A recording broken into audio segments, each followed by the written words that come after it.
Quando a carta chegou, Mariana estava sentada na beira da cama do apartamento minúsculo que dividia com duas amigas em São Paulo. Era uma manhã de segunda-feira, o tipo de manhã que parece cinza mesmo quando o sol bate forte lá fora. Ela tinha 26 anos, um emprego que odiava numa empresa de telemarketing, e a sensação constante de que estava vivendo a vida errada, mas sem ter a menor ideia de qual seria a vida certa. O envelope era amarelado, com um carimbo de uma cidade no interior de Minas Gerais que ela mal sabia pronunciar. Dentro, uma carta de um cartório comunicando que ela havia sido indicada como única herdeira de uma propriedade rural de nome Fazenda Boa Esperança, pertencente ao espólio de um certo Antônio Rezende, seu bisavô, um homem de quem ela nunca tinha ouvido falar. Mariana leu a carta 3 vezes. Depois foi até a cozinha, fez um café, bebeu em pé encostada na pia, e releu mais uma vez. Ela não tinha família. Ou melhor, tinha, mas era daquele tipo de família que existia mais no papel do que na prática. A mãe tinha morrido quando ela tinha 7 anos, de câncer. O pai tinha saído quando ela tinha 3 e nunca mais voltou. Ela foi criada pela avó materna, uma mulher dura e amorosa ao mesmo tempo, que faleceu quando Mariana tinha 18 anos. A partir daí, ela foi tocando a vida sozinha, construindo por conta própria tudo que não tinha recebido de graça. E agora, de repente, aparecia um bisavô, morto, deixando para ela uma fazenda. A advogada do cartório foi paciente ao telefone. Explicou que a propriedade estava abandonada há pelo menos 15 anos, desde que o último funcionário que a cuidava tinha partido. Que havia dívidas pequenas a regularizar, nada que impedisse a transferência. Que o imóvel estava em nome de Antônio Rezende desde 1948, e que por alguma razão que ninguém conseguia explicar completamente, o homem nunca tinha vendido, nunca tinha cedido, e ao morrer, com 93 anos, tinha deixado um testamento manuscrito com o nome de Mariana. Só o nome dela, sem sobrenome, sem endereço. Como se soubesse que ela seria encontrada de qualquer jeito. Mariana demorou 2 meses para decidir ir até lá. 2 meses em que ela tentou convencer a si mesma de que a coisa sensata era vender a propriedade sem nem vê-la. 2 meses em que pesquisou o nome da fazenda na internet sem encontrar nada além de um registro antigo em um jornal de 1963, anunciando a colheita recorde de café daquele ano. 2 meses em que sonhou, mais de uma vez, com uma estrada de terra vermelha e uma casa com varanda de madeira escura, cercada por árvores que ela não sabia nomear. Quando finalmente comprou a passagem de ônibus, ela disse para as amigas que ia só dar uma olhada. Que voltaria em uma semana. Que não estava pensando em ficar. O ônibus demorou 6 horas. Ela passou o caminho inteiro olhando pela janela, vendo a paisagem ir mudando, asfalto e prédio virando estrada e mato, cidade virando campo, o barulho do mundo cedendo lugar a um silêncio que ela não sabia que sentia falta. A cidade mais próxima da fazenda se chamava Córrego Fundo. Tinha uma praça com um chafariz que não funcionava, um mercado, uma farmácia, uma igreja de fachada branca e 2 padarias. O taxista que a levou até a propriedade, um homem de uns 50 anos, bigode grisalho e olhos espertos, ficou em silêncio a maior parte do caminho, mas quando chegaram na porteira enferrujada no fim de uma estrada de terra, ele disse uma coisa que ficou presa na cabeça dela por semanas. Essa fazenda ficou esperando. Não sei porquê, mas ficou. Mariana quis perguntar o que ele quis dizer. Mas ele já estava manobrado o carro para sair, e ela ficou ali, sozinha, com uma mochila nas costas e a porteira na frente. O primeiro passo dentro daquele lugar foi diferente de qualquer coisa que ela conseguia descrever. Não era exatamente paz. Não era exatamente medo. Era algo no meio, como quando você entra num quarto que não visita faz tempo e o cheiro te leva de volta para um lugar que você nem sabia que ainda guardava dentro de você. A fazenda era grande. Não absurdamente grande. A documentação dizia 120 alqueires, mas grande o suficiente para que ela não conseguisse ver o fim em nenhuma direção. A vegetação tinha tomado conta de boa parte do que um dia foram pastos. Árvores cresciam no meio do que provavelmente eram antigas estradas internas. Um açude que aparecia no mapa estava coberto de vegetação aquática, mas ainda cheio de água. E no centro de tudo aquilo, a casa. Era exatamente como nos sonhos. 2 andares, varanda na frente, madeira escura, telha colonial. As janelas estavam fechadas com tábuas pregadas por fora. O jardim havia virado floresta. Uma mangueira centenária estendia os galhos sobre metade do telhado como se quisesse proteger, ou abraçar. Mariana ficou parada na frente da porta por um longo tempo. Então empurrou. A porta abriu com um gemido que soou absurdamente humano, como se a casa estivesse suspirando depois de segurar o ar por anos demais. Por dentro, a casa estava escura e coberta de pó. Mas estava intacta. Esse era o detalhe perturbador, ninguém tinha entrado lá, nenhum vândalo, nenhum saqueador, nada. Os móveis estavam nos lugares. A mesa da cozinha ainda tinha 2 cadeiras encostadas. Na sala, um relógio de parede havia parado às 13h42. Numa prateleira de madeira, fileiras de livros antigos, alguns com capas de couro. E em cima da mesa da sala, como se tivesse sido deixado ali na véspera, um caderno de capa preta. Mariana pegou o caderno com cuidado. A capa estava empoeirada, mas o couro era firme, bem conservado. Ela abriu. A primeira página tinha apenas uma frase, escrita com letra cursiva miúda e precisa. Para quem chegar depois de mim, você não veio por acidente. Ela fechou o caderno. Respirou fundo. Olhou ao redor.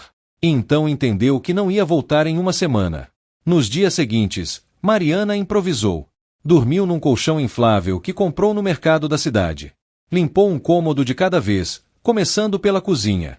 Encontrou a caixa de fusíveis, e com a ajuda de um vizinho que apareceu sem ser chamado, um homem de meia-idade chamado Seu Benedito, que cuidava de uma propriedade na estrada de cima, conseguiu restabelecer a eletricidade parcialmente. Seu Benedito conhecia a fazenda de ouvir falar. Conhecia o nome de Antônio Rezende. Disse que o homem era quase uma lenda naquelas redondezas, alguém que tinha chegado na região com nada, construído tudo com as próprias mãos, e depois, em algum momento que ninguém sabia exatamente quando, tinha simplesmente se retirado da vida pública. Sumido. Vivido sozinho, recusando visitas, até morrer. Diziam que ele esperava alguém, Seu Benedito falou, num fim de tarde em que os dois tomavam café na varanda que Mariana tinha conseguido varrer e tornar habitável. Mas ninguém sabia quem. Mariana olhou para as árvores. Acho que era eu, ela disse. E não soube dizer se estava brincando. O caderno levou semanas para revelar seus segredos. Não porque fosse ilegível, a letra de Antônio Rezende era cuidadosa, quase pedagógica. Mas porque cada página exigia tempo para ser digerida. O caderno era uma espécie de diário e manual ao mesmo tempo. Havia anotações sobre a terra, onde o solo era mais fértil, onde havia água subterrânea, quais árvores tinham sido plantadas e em que ano. Havia reflexões filosóficas curtas, às vezes apenas uma linha. E havia história, a história de um homem que tinha nascido pobre no sertão, perdido a família numa seca, caminhado por meses até chegar naquele vale específico, e decidido, sem nenhuma razão racional que ele mesmo conseguisse explicar, que era ali que ele ficaria. Essa terra me escolheu antes de eu a escolher, ele escreveu numa entrada sem data. E eu sei que vou embora antes de ver o que ela ainda tem para dar. Mas alguém vai ver. Alguém vai continuar o que comecei. Não sei o nome. Não sei o rosto. Mas sinto que vai ser alguém que também chegou aqui sem saber muito bem porquê.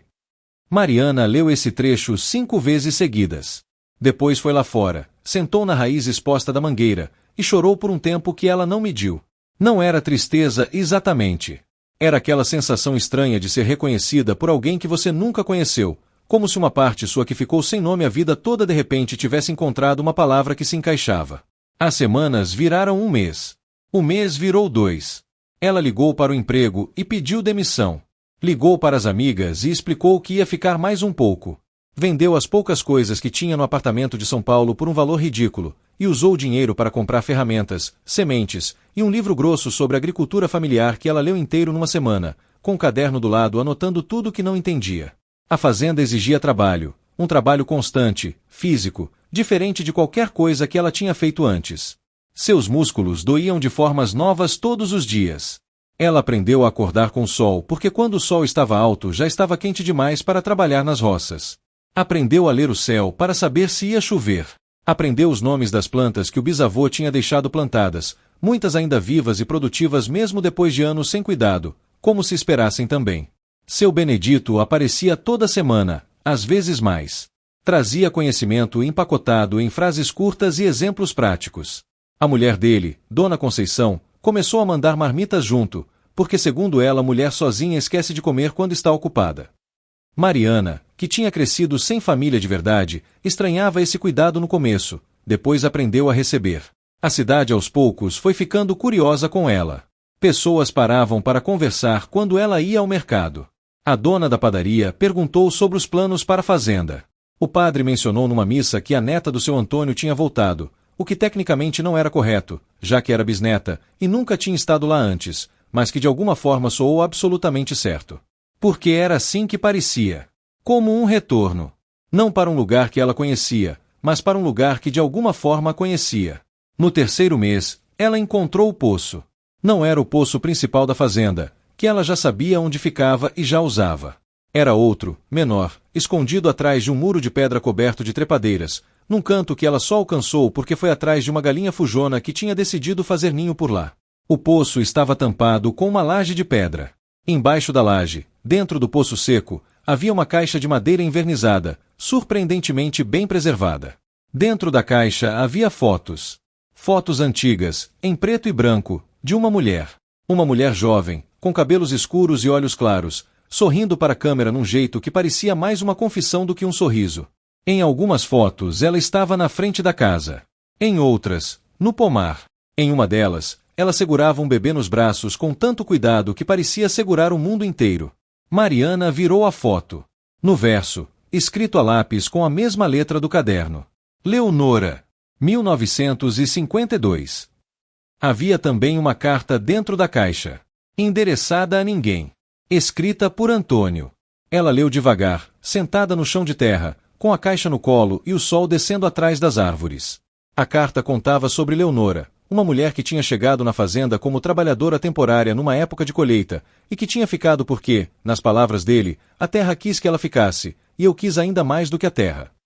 Contava sobre os anos que viveram juntos, sobre a filha que tiveram, sobre um acidente numa estrada de barro numa noite de temporal que levou Leonora quando a filha ainda era pequena. Contava sobre a dor que não passou, que ele aprendeu a carregar, não a superar. Sobre como a fazenda se tornou o único lugar onde sentia que Leonora ainda estava, de alguma forma, presente. Não guardei essas fotos escondidas por vergonha, ele escrevia no final da carta. Guardei porque algumas coisas são sagradas demais para ficar expostas ao tempo. Mas quem chegar depois de mim vai entender. Quem chegar depois de mim vai saber o que fazer com tudo isso. Mariana ficou sentada ali até escurecer completamente. Depois entrou na casa, acendeu a luz da sala, e ficou olhando para o espaço vazio na parede acima da lareira, um espaço que ela tinha notado desde o primeiro dia, mas não sabia o que fazer com ele. No dia seguinte, ela foi até a cidade e mandou revelar uma ampliação da foto de Leonora segurando o bebê. Comprou uma moldura simples de madeira e colocou a foto na parede. A casa pareceu mudar quando ela fez isso. Não de um jeito dramático, nenhuma luz sobrenatural, nenhum sinal extraordinário, mas de um jeito sutil e real, como quando você abre uma janela que estava fechada há muito tempo e o ar muda de qualidade. Mariana ficou parada na frente da foto por um longo tempo. Estou cuidando, ela disse em voz alta, para ninguém e para todos ao mesmo tempo. Pode deixar que eu estou cuidando. O quarto mês trouxe a primeira colheita. Não foi nada grandioso, algumas sacas de milho, uma produção razoável de abóbora, ervas que ela tinha plantado num canteiro perto da cozinha. Mas foi dela. Nascida do seu trabalho, do seu suor, das suas mãos que tinham aprendido a reconhecer a diferença entre a terra úmida e a terra seca só pelo tato. Seu Benedito veio ajudar a colher o milho e ficou em silêncio satisfeito o dia inteiro, o tipo de silêncio que vale mais do que qualquer elogio. Dona Conceição veio no fim do dia com uma panela de curau e disse que era para comemorar. Eles ficaram na varanda até tarde, os três, comendo curau e ouvindo os grilos. A noite era daquelas de céu limpo e estrelado que a cidade grande tinha roubado de Mariana sem que ela percebesse quando criança. Você vai ficar? Seu Benedito perguntou em algum momento, sem olhar para ela, os olhos fixos no escuro lá fora. Mariana pensou por um instante. Já fiquei, ela respondeu. E era verdade. O momento em que ela tinha decidido ficar não foi um momento único. Tinha sido uma sequência de pequenas decisões, cada uma quase invisível, que juntas formaram uma escolha que ela só conseguiu nomear quando já estava feita. Nos meses que seguiram, a fazenda foi ganhando vida de formas que ela não planejou completamente. Um jovem da cidade, filho de um agricultor que tinha perdido a terra, pediu para trabalhar ali em troca de moradia. Mariana disse sim quase antes de terminar de pensar. Depois mais um. Depois uma família inteira, que ocupou o antigo alojamento dos trabalhadores que ela tinha reformado aos poucos. Ela não estava construindo um negócio exatamente. Estava construindo algo para o qual não tinha um nome bom, uma comunidade, talvez. Um espaço onde pessoas podiam trabalhar e pertencer ao mesmo tempo. O caderno do bisavô continuava sendo lido e relido. Cada vez que ela abria, encontrava algo que parecia escrito para aquele momento específico. O que ela sabia ser coincidência, ou talvez fosse só que as perguntas que o velho Antônio tinha enfrentado eram as mesmas perguntas que qualquer pessoa enfrenta quando decide construir algo do zero. A Terra não pede perfeição, ele escrevia numa entrada de junho de 1971. Pede presença. Pede que você apareça todos os dias, mesmo quando não sabe o que está fazendo. A Terra ensina quem aparece. Mariana copiou essa frase num pedaço de papel e colou na parede da cozinha. No primeiro aniversário de quando ela tinha chegado, ela subiu até o ponto mais alto da fazenda, uma colina coberta de capim alto e árvores esparsas, de onde dava para ver quase toda a propriedade. Ficou lá em pé por um longo tempo. Lá embaixo, a casa com a mangueira que estendia os galhos sobre o telhado. O pomar reaberto e produtivo. Os canteiros de horta. O açude limpo, com patos que tinham aparecido do nada um dia e decidido ficar. As pessoas trabalhando nos campos, pequenas daquela distância, mas presentes. Ela pensou na menina de 7 anos que tinha perdido a mãe e aprendido cedo demais que o mundo não era um lugar seguro. Pensou na adolescente que tinha saído da casa da avó morta com uma mochila nas costas e sem nenhum plano. Pensou na mulher de 26 anos num apartamento minúsculo em São Paulo, recebendo um envelope amarelado numa segunda-feira cinzenta. Pensou no bisavô que nunca conheceu, que tinha plantado árvores sob cuja sombra sabia que não descansaria. Que tinha guardado fotos num poço seco para que chegassem às mãos certas no tempo certo. Que tinha escrito num caderno de capa preta uma mensagem para alguém cujo rosto nunca viu, com uma certeza que a razão não explicava mas que a vida acabou comprovando. O vento passou pelo capim alto com um som baixo e contínuo, como uma respiração. Mariana fechou os olhos. E pela primeira vez em toda a vida, não desde a infância, não desde que se lembrava, talvez nunca, sentiu que estava exatamente onde deveria estar. Não como resignação. Não como falta de escolha. Mas como chegada. Como o fim de uma jornada que ela não sabia que estava fazendo porque o começo tinha acontecido muito antes de ela nascer. Quando desceu da colina, o sol estava descendo também, pintando o céu de laranja e rosa sobre as árvores. Seu Benedito estava na varanda com um copo de água, esperando, como se soubesse que ela estaria de volta naquele momento. Ela sentou ao lado dele sem dizer nada. Ficaram em silêncio por um tempo. Antônio teria gostado de você, ele disse por fim. Mariana sorriu. Acho que ele já gostava, ela respondeu. Só demorou um pouco para eu aparecer. Naquela noite, ela abriu o caderno em branco que tinha comprado na cidade alguns meses antes e ficava na gaveta da escrivaninha sem ser usado. Pegou uma caneta. Pensou por um momento no que escrever. E então escreveu, na primeira página, com letra firme e clara. Para quem chegar depois de mim, você não veio por acidente. Ela não sabia para quem escrevia. Não sabia quando aquelas palavras chegariam, ou em que mãos. Mas sabia, com uma certeza que não precisava de explicação, que alguém um dia abriria aquele caderno e entenderia. Porque algumas histórias são maiores do que as pessoas que as vivem. Algumas histórias escolhem quem vai carregá-las, geração por geração, como uma tocha passada de mão em mão no escuro. E às vezes, só às vezes, a tocha chega à mão certa exatamente na hora certa. E o escuro vai embora. E a luz que fica não é só luz. É continuidade. É pertencimento. É a resposta para uma pergunta que a gente carregou a vida toda sem saber o nome. É a sensação de chegar em casa. Até o próximo vídeo.